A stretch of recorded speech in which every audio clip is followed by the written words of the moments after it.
Sadhguru, in terms of the love that we know most and most talked about, and many books are written about it, and the largest discussed thing in this world is relationships. So let's just take one relationship that is causing more angst than anything else, is a man-woman love. Tell me about the nature of that, and why does it cause that much angst? And is there a potential spiritual dimension to the nature of a man-woman love?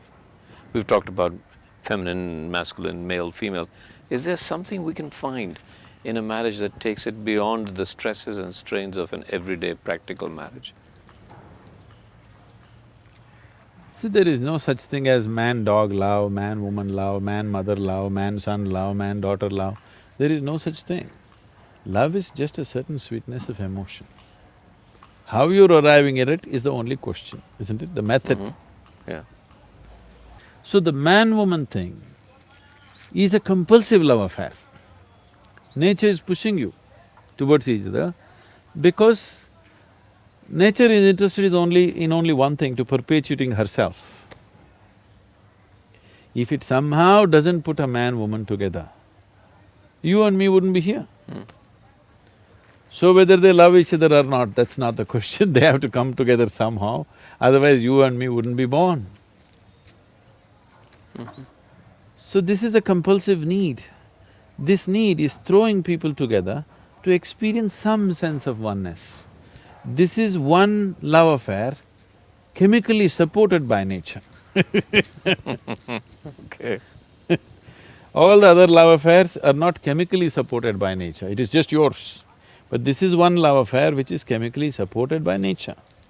For most of these love affairs, unfortunately, once the chemistry runs out, they wonder why the hell are they together. So before the chemistry runs out, you are supposed to establish a different level of conscious love affair, which is beyond the chemistry. If that doesn't happen, it turns ugly. So what is that love affair? That is a conscious love affair. Let's talk about that. And let's take it further. Is there a potential spiritual dimension to it?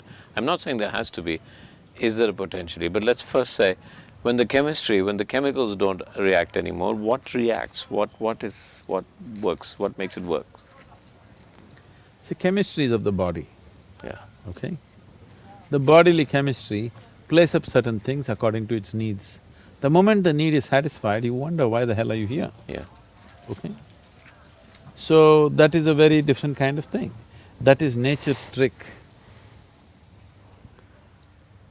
You are… like you are 10, 11 years of age, the world was everything fine with it. Suddenly, your intelligence got hijacked by your hormones, suddenly the whole world looks different, all of a sudden.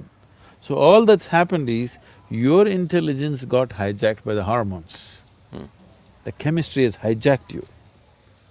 Very few individuals have the necessary awareness to look beyond that at life. Everybody else get flooded by this process. By the time they recover, usually it's too late. Not necessarily.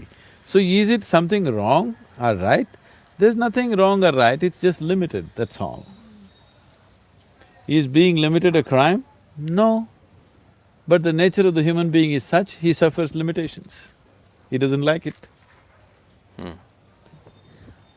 So a relationship, when you see a man and a woman, you're talking about a relationship. Because there are other aspects to it. There may be a social angle to it, there may be a physical angle to it, there may be a psychological angle to it, there may be an economic angle to it. The variety of other things to fulfill in a relationship. We form relationships with variety of people in our lives. You have business relationships, you have personal relationships, you have professional relationships. So, relationships we form basically to fulfill different types of needs or to fulfill somebody else's needs, whichever way it is. That is a relationship. But what you refer to as love is just the sweetness of your emotion. You can use another person to stimulate that within you, or you can be on self-start mechanism. So, but it's possible for two people together, if they've been together beyond the chemistry or the chemical or the hormones, to be starters for each other and continue that relationship. I mean, do you see value in that? Do you see value in people staying together for so long in a marriage? beyond duty, beyond say, okay, we have children, we have to do it together, society See, expects there is a us to. certain beauty for two human beings to weave their lives as one. There is a certain sense of… See, if you have to really be with somebody, you have to give up a part of yourself in some way. So the English expression falling in love is very significant. You can only fall into it. You can't stand in it, you can't climb in it, you have to fall into it. Falling means some part of you has to go Yeah. to accommodate another, which is a good thing for a human being to do, that doesn't think too much of himself. One who thinks too much of himself cannot be in a love affair. Yeah. Somewhere you have to surrender a part of yourself to be in a love affair. In that sense, it's a very beautiful thing. But in this weaving, as you called it, is it possible for you to be with another person that becomes, and I'm just guessing here, that becomes the conduit towards your own self-realization? Is that a possibility? Could that be a basis of relationship? It is definitely a possibility, but it's a risky possibility. Okay, I understand that, right. You may just get entangled and lost in so many complexities of a relationship rather than finding the ultimate nature. I'm not saying it's not possible, it's very much possible. So that is why in India, when we got people married, we tied what's called as a Mangal Sutra. Today it's just a thread, a ritualistic thread. But that's not how it originally started. There is a way of taking a strand of energy from you and your partner and tying it up in a certain way, so that beyond your logic, beyond your understanding, beyond your psychological, emotional and physical needs, somewhere deep inside two beings are tied together, two lives are tied together.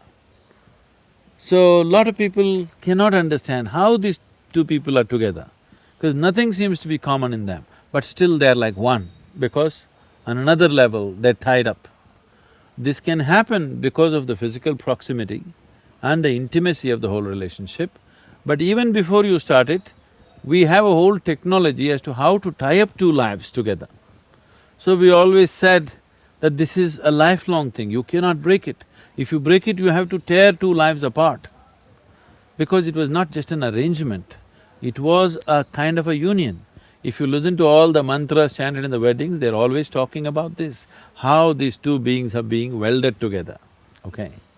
So anyway, you come from Bollywood, and there was a time 30 years ago, 25 years ago, every song was talking Janam, Janam, Janam. Now they're talking expiry date. Okay. So the whole context of relationships have changed, which I feel is sad, because the profoundness of being with another being has been lost in this. In the name of freedom, in the name of choice, actually you're becoming horribly compulsive. It's all about yourself. When it's all about yourself, you will not know the beauty of life. So these marriages which were done in a certain way was never about you, it was always about the other person. Both the people, if they think like this, it's about the other person, it's a beautiful place to be. If only one person thinks like that, it becomes exploitation. If both the persons don't think like that, it's just a compulsive relationship. Me trying to extract something from you, you trying to extract something from me, it's a conflict situation all the time.